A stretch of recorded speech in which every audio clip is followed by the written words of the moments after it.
What's up everyone, this is K Chetan Tyagi and welcome back to the channel. तो आज हम बात करने वाले हैं डाइजेशन के बारे में कि आपका डाइजेशन हमेशा खराब क्यों रहता है और वो उसका रीज़न क्या होता है। तो मोस्टली लोग जो बात करते हैं वो करते हैं डाइजेशन को इम्प्रूव करने की। हम बात करने वाले हैं कि डाइजेशन खराब होता किस रीज़न से है, ताकि आप उन चीज़ों को पॉइंट आउट करो और उसको इम्प्रूव कर सको। तो अब हम बात करते हैं कि जो डाइजेशन इशू स्टार्ट होता है उसका रीज़न क्या होता है और उससे हमें प्रॉब्लम्स क्या हो सकती हैं। तो कभी कभी होता है कि कुछ लोगों का वेट एकदम से गेन हो जाता है, कुछ लोगों को प्रॉपरली नींद नहीं आती है, कुछ लोगों का स्टमक हमेशा अपसेट रहता है। तो फटीग और फूड इंटॉलरेंस ये सब चीज़ें तब होती हैं जब हमारा डाइजेस्टिव सिस्टम प्रॉपरली फंक्शन नहीं कर पा रहा। तो हम बात करते हैं कि लोग क्या गलती करते हैं जिससे ये प्रॉब्लम स्टार्ट होती है। So let's go on two point number 1। And ये सबसे कॉमन चीज़ है जो हर इंसान गलती करता है और उसके बाद में उनको प्रॉब्लम होती है, and that is eating fast food regularly. तो मोस्टली अब हमारी जो जनरेशन है वो फास्ट फूड के ऊपर सर्वाइव करती है, ऑल ऑफ इट, क्योंकि काफी सब लोग इतना ज़्यादा बिजी रहते हैं और कोई भी लंच पैक नहीं करता अपना या फिर ब्रेकफास्ट खुद कुक नहीं कर पाते हैं, तो एवरीबडी ऑर्डर्स आउट। और एक ट्रेंड भी चल चुका है कि आपको बाहर से ऑर्डर करके खाना भी हेल्दी है। अगर आपकी ये मेंटेलिटी कि आप बाहर से कुछ ऑर्डर करके खा रहे हो and it's completely healthy, no it is not, क्योंकि आपको नहीं पता उस खाने के अंदर क्या है। आई मीन आजकल 3 या 4 साल के बच्चों से लेके ऑलमोस्ट जो जिनकी एज 80+ है वो लोग भी एक बर्गर पिज्जा रेगुलरली खाते हैं। I mean can you imagine कि आप अपने एक 2 या 3 साल के बच्चे को वो चीज़ें खिला रहे हो जिसके बारे में आपको कुछ नहीं पता कि वो कैसे बना, उसमें क्या यूज़ हुआ है, क्या इंग्रेडिएंट्स डले हैं, कि जहाँ पे वो बना वो एनवायरनमेंट सही था या नहीं था।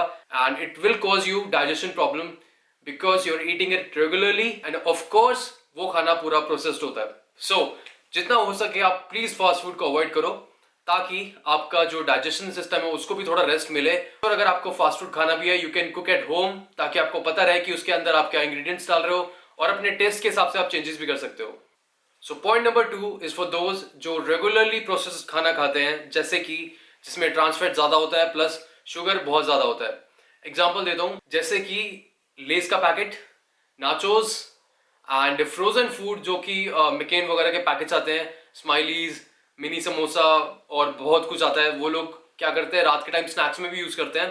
काफी लोग रेगुलरली कोका कोला पीते हैं। आई मीन एटलीस्ट 1 या 2 कैन मिनिमम दिन का। जो लोग फास्ट फूड खा रहे हैं, जैसे बर्गर खा रहे हैं, इट्स लाइक कि बर्गर लेना है तो फिर कोक भी लेनी लेनी है मील के अंदर, तो उसमें बहुत ज़्यादा शुगर होती है। प्लस काफ़ी सारे लोग कैंडीज खाते हैं and pastries and protein bars, जो कि आपको लगता है कि आप उसमें से प्रोटीन इनटेक कर रहे हो, but it's completely filled with sugar.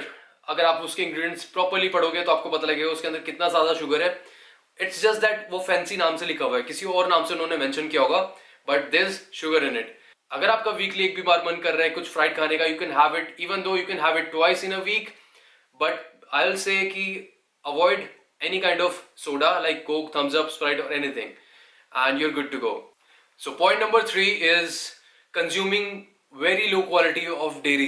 गाय को माता मानते हैं of course, और उसके नाम पे एक बहुत बड़ी इंडस्ट्री भी क्रिएट हो चुकी है काउ मिल्क के नाम पे, जो कि हम लोगों को लगता है बहुत ज़्यादा हेल्दी है, बट इट कम्स जिस तरीके से वो निकलता है वो बहुत ही लो क्वालिटी हो जाता है। आई मीन आप इमेजिन करो, कभी आप दिन के टाइम में देखना आपको इतनी ज्यादा गाय नहीं दिखेंगी रोड पे, बट जैसे ही रात होती है, रात के 8 या 9 बज जाते हैं, आप कभी भी देखना अपनी सोसाइटी के आसपास, अगर आप किसी लोकल एरिया में रहते हो, कि काफी सारी गायें होती हैं वो खाना खाने के लिए बाहर निकलती हैं। और वही गायें मंडी वगैरह में भी जाती हैं, जो लोकल हमारी सब्जी मंडी वगैरह होती है, उसमें वो वेस्ट सब्जियां खाती हैं जो कि पॉलिथीन के अंदर पैक्ड होती है। कुछ भी उनको अगर खाना मिलता है पॉलिथीन के अंदर, वो पूरा पॉलिथीन खोल नहीं पाती हैं और उसके साथ ही उसको खा जाती हैं। सो इमेजिन कि जो डेयरी वाले लोग होते हैं वो उनको रात के टाइम छोड़ देते हैं बाहर खाना खाने के लिए, और सुबह तक जब वो खाना खा लेती हैं तो उनका दूध निकालते हैं वो लोग। तो अगर उनके पेट में पॉलिथीन जा रही है, इतनी सारी टॉक्सिक चीज़ें जा रही हैं जो उनको नहीं पता डेयरी वालों को कि वो क्या खा कर आए हैं बाहर से ऑफकोर्स, तो आप इमेजिन करो उनका मिल्क कैसा होगा। सो आई वुड से कि किसी भी थ्योरी के ऊपर ब्लाइंडली ट्रस्ट मत करो, रिसर्च करो थोड़ा बहुत गूगल पे। एंड जो हमारा काउ मिल्क होता है वो थोड़ा लो क्वालिटी डेयरी में आता है और वो काफ़ी पतला भी होता है। नाउ जो हमारी गाय माता की ब्रीड होती है वो काफ़ी डिफरेंट टाइप की होती है और डिपेंड करता है कि उनका जो फूड इनटेक है वो कैसा है। अगर कोई फार्मर या फिर कोई डेयरी जो चलाते हैं वो उनको अच्छा हेल्दी खाना दे रहे हैं तो आपका मिल्क भी अच्छी क्वालिटी का प्रोड्यूस होगा।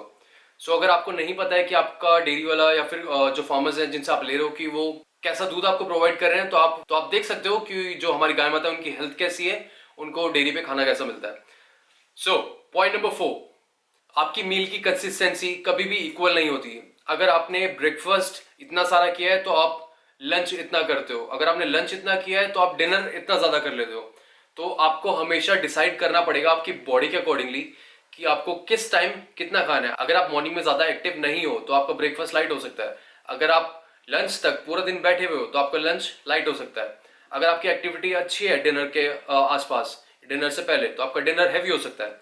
तो कुछ चीजें होती हैं जो आपको ध्यान में रखनी पड़ेगी कि आपकी मील साइज का डिफरेंस ज्यादा ब्रॉड ना हो, कि आप एक टाइम बिल्कुल कम खा रहे हो और एक टाइम आपने एकदम पेट भर के अपना मोटा कर लिया। तो ये चीजें होती हैं जिनको हम बोलते हैं मील कंसिस्टेंसी, कि अगर आपने ब्रेकफास्ट में 500 कैलोरीज खाई है तो आपका लंच या तो उससे कम रखो या फिर उसके आसपास रखो। ये ना हो कि आपने ब्रेकफास्ट किया 500 कैलोरीज का और आपने लंच में इनटेक कर ली 1200 से 1500 कैलोरीज, या फिर आपने लंच के अंदर की 1200-1500 कैलोरीज और फिर आपने डिनर में उसको एकदम ड्रॉप डाउन करके 300-400 कैलोरीज कर दिया। सो मेक श्योर कि आपका जो खाना है वो पूरी तरह हेल्दी हो, उसमें आपकी बॉडी के अकॉर्डिंगली प्रोटीन, फैट और कार्ब्स हो, प्लस जो माइक्रो न्यूट्रिएंट रेशियो है उसमें वो प्रॉपरली मेंटेन हो। अगर आपको नहीं पता कि आपका खाने में कितनी कैलोरीज है क्या है, जस्ट गो टू गूगल और आपको काफी सारी वेबसाइट्स मिलेंगी जिनके ऊपर ये डाटा ऑलरेडी डला हुआ है। सो पॉइंट नंबर 5 सारे लोगों के लिए, चाहे वो छोटे बच्चे होते हैं या फिर बड़े लोग होते हैं, हरी सब्जियां आजकल आई डोंट थिंक कोई भी खाता है, क्योंकि मार्केट में उसकी अवेलेबिलिटी भी गिर चुकी है। क्योंकि अगर किसी चीज की नीड कम होती है तो मार्केट में वो चीज आनी भी कम हो जाती है। चिकन आपकी बॉडी डाइजेस्ट करने में काफी टाइम लेती है, ठीक है। मटन को डाइजेस्ट करने में 2 दिन से ज्यादा आपकी बॉडी टाइम ले लेती है। इमेजिन 2 दिन तक वो खाना आपके पेट में है और बॉडी उसको डाइजेस्ट करने के लिए पूरी जान लगा रही है ताकि वो खाना डाइजेस्ट हो और उसका वेस्ट बाहर निकले। तो ग्रीन लीफी वेजिटेबल्स में काफी सारी चीजें आती हैं जो हम रेगुलरली बाहर खाते हैं, जैसे कि पिज्जा में, बर्गर में, broccoli, spinach, cauliflower, radish, carrot, capsicum और मच मोर। आप इनको रेगुलरली अगर बाहर खा सकते हो तो घर पे भी एक टाइम आप सैलेड बना के खा सकते हो। और इंटरनेट पे काफी सारी रेसिपीज हैं, इवन दो आप यूट्यूब पे अगर सर्च करोगे तो आपको काफी सारी रेसिपी मिलेगी और आप उसको देख के सीख सकते हो कि टेस्टी सैलेड्स कैसे बनाते हैं। So let's come down two point number 6, which is mostly available for everyone और फिर भी लोग उसका यूज नहीं कर पाते, एंड वो होता है पानी, एक normal drinking water. So 90% people drink about 2 to 3 glasses of water through out the day, जबकि सब लोगों को एटलीस्ट 2 या 3 बॉटल पानी पीना चाहिए। हमारी बॉडी के अंदर 70% वाटर होता है, दैट मीन्स कि हमारी बॉडी में काफी सारा फ्लूइड है। और अगर हम वर्कआउट करते हैं या फिर कुछ भी खाते हैं तो फ्लूइड एक बहुत इंपॉर्टेंट रोल प्ले करता है। वर्कआउट करने के बाद आपकी मसल की जो रिकवरी होती है वो फ्लूइड के थ्रू होती है, दैट मीन्स वाटर। आपका फैट लॉस जो होता है, एक नेचुरल फैट बर्नर जो आपके पास अवेलेबल है वो है पानी। आप फंक्शन कर रहे हो पूरा दिन, आप पूरा दिन काम कर रहे हो, आप कोई हाई लेवल एक्टिविटी कर रहे हो और उसके बाद आपकी बॉडी जब डिहाइड्रेट होती है तो आपको काफी फटीग फील होता है, आप थके थके लगते हो, आपको नींद प्रॉपरली नहीं आती है, आप प्रॉपर खाना नहीं खा पाते हो क्योंकि आपका डाइजेशन खराब हो जाता है। तो इंडिया का टेम्परेचर 30 से 40 डिग्री सेल्सियस के बीच में रहता है, तो हमारी जो रिकमेंडेशन होती है पानी की वो इंक्रीज हो जाती है क्योंकि हमारे यहाँ पे गर्मी ज्यादा है। तो you have to have at least 2 to 3 litres of water every day to keep functioning, and आपकी बॉडी हाइड्रेटेड रहेगी, आपका सर दर्द नहीं होगा, आपको फटीग फील नहीं होगा। पॉइंट नंबर 7, हमारे कल्चर में सब लोगों को आदत है कि अगर कोई चीज खाना पसंद है किसी को तो वो पूरा पेट भर के खाते हैं। तो वो सबसे बड़ी गलती होती है जब आप ट्राई करते हो कि आप अपना पेट पूरा भर के खाना खाओ। ब्रेकफास्ट कर रहे हैं, सुबह पराठे खा रहे हैं तो 4-5 पराठे खा लेंगे कि यार लंच तो लेट मिलने वाला है तो अभी पेट भर लो। तो आप एक मील के अंदर इतना ज्यादा खा लेते हो कि आपकी बॉडी आपको फिर उसके बाद ब्लोटेड लगती है, स्टमक बाहर आ जाता है और आपका डाइजेशन प्रॉपरली काम नहीं कर पाता है, उसके बाद आपका स्टमक अपसेट हो जाता है। तो आप छोटे छोटे मील पार्ट्स करके खाओ, और अगर आपको लगता है कि आपको खाना लेट मिलने वाला है, आप थोड़ा सा खाना स्नैक के लिए लेके जा सकते हो, पैक कर सकते हो, या फिर कुछ फ्रूट्स खा सकते हो बीच में।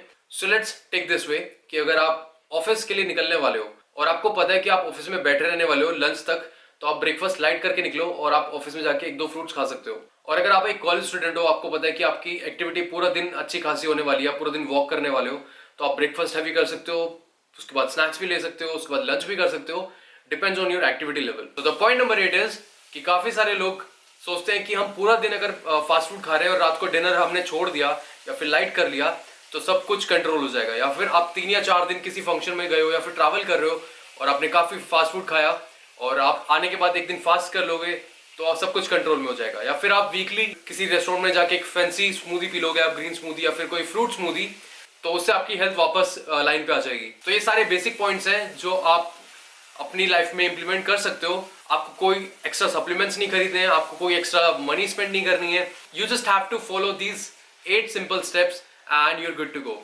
सो thank you everyone for watching it and I hope आपको इस वीडियो से कुछ सीखने को मिला होगा।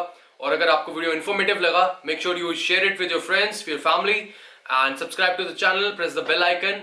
और नेक्स्ट वीडियो जो आने वाली है वो होगा टेस्टोस्टेरोन थेरेपी के ऊपर। Also if you'd like to see something specific या फिर आपके कोई भी क्वेश्चन है हेल्थ या फिटनेस से रिलेटेड या लाइफस्टाइल से related, just drop down in the comment and I will try to answer as much as I can in the next video.